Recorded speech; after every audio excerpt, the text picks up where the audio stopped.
বর্তমান সময়ে নতুন জনপ্রিয় জুটি জিয়াউল হক পলাশ ও কেয়া পায়েল। দিন দিন বাংলা নাটকের জনপ্রিয়তা বেড়ে চলেছে, সেই ধারাবাহিকতায় আবারও নতুন নাটক নিয়ে হাজির হয়েছেন জনপ্রিয় এই জুটি।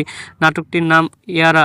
এই নাটকটিতে অভিনয় করেছেন বর্তমান সময়ের আলোচিত অভিনেতা পলাশ ও আলোচিত অভিনেত্রী কেয়া পায়েল। এই নাটকটি রচনা ও পরিচালনা করেন তানিম রহমান অংশু। নাটকটি খুব শীঘ্রই ক্লাব 11 এন্টারটেইনমেন্টের ইউটিউব চ্যানেলে প্রকাশিত হবে।